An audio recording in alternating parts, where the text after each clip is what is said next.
Hello.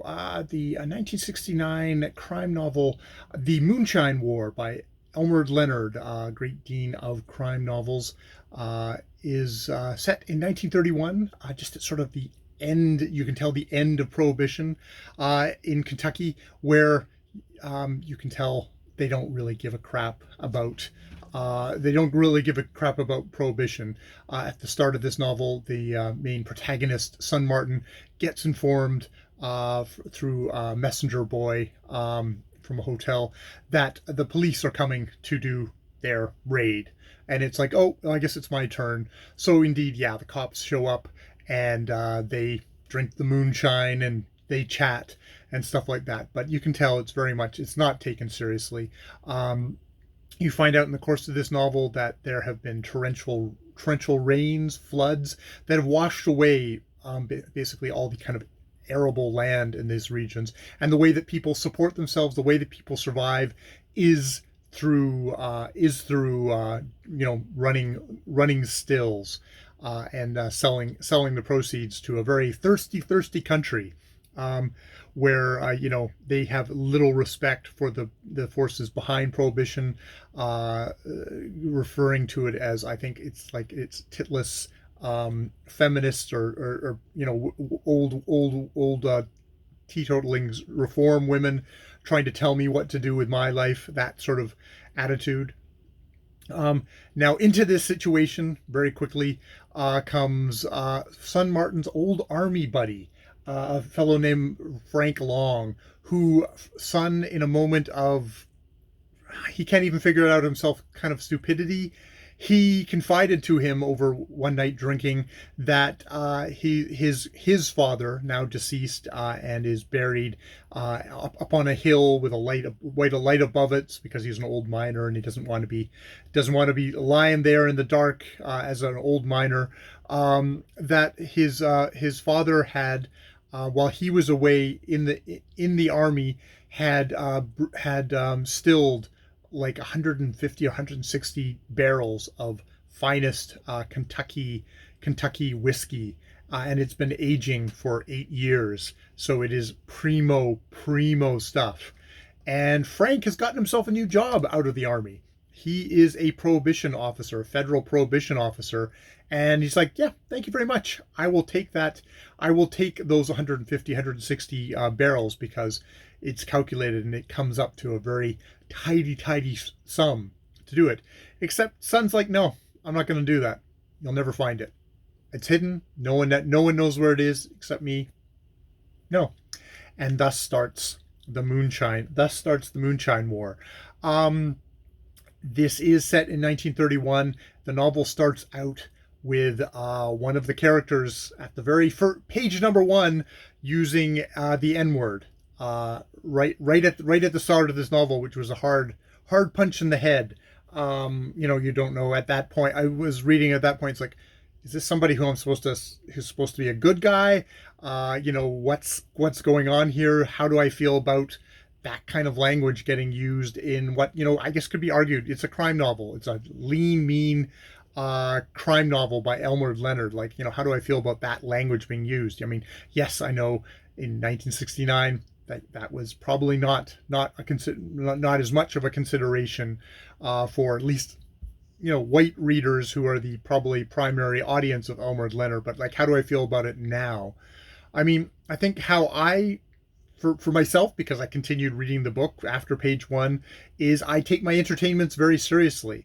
And if you were going to depict people in Kentucky in 1931 referring to a black person, sure as shooting, they would be using that kind of language. It's probably significant that, yes, Son himself does not use that language. He has a guy who he works with, Aaron, who is a black man, and he never calls him that uses that terminology. So that's probably the first warning. Other than that, this is very lean, mean Elmore Leonard, where these characters, you do the calculus, and Son is like, Son is threatened. It's like, well, we're not gonna beat you up. We're not gonna bust your still. We're going to go around to all your neighbors and ruin every single one of them. And like, people, someone gets shot and eventually dies. And Son's like, no, I'm not. So, he's not, he is a criminal, I guess, under the laws of this thing. And he's fairly hard bitten himself. He is set up against complete psychopaths. Not so much Frank Long himself, who is obviously, a greedy criminal type, but the people that he brings in, Dr. Talby, former dentist, rapist, and his minion, a guy called Dual Meander, who is a psychopath, who is like, he had to leave his own little hometown because he dropped a rock over, he was standing on a bridge and he saw someone walking below and he's like, oh, that's someone who's bullying me. Dropped a rock right on their head and killed them. Or he doesn't even know if he killed them. He just absconded. But we get introduced to those two, and the gangster mall, Miley Mitchell, in the opening thing, where they come upon a couple and they say, hey, we like your suit. Oh, well, thank you. It's like, take it off. I'm buying it. It's like, I'm not going to sell you my suit. I'm not going to take it off. It's like, yes, you are. I'm going to shoot you. I'm going to start off with your girl here, and then I'm going to shoot you. And they just do this in a in a cafe, and they just terrify them. And that is, it's like they just take whatever they want. They will kill whoever they think for relatively no reason whatsoever. And yeah, so the novel progresses of Son against these people. I would say that this seems a little lesser Elmore Leonard to me, just because Son himself doesn't pop as much as the villains do in this piece. He is very taciturn. I mean, you can see that he's a smart guy, but he doesn't. I'm not going to particularly ever remember. I won't remember him as much as I will remember Dual Meander or that and the other. There's also the thing of like, these are very much archetypal characters getting shifted around the thing. I think especially of the women.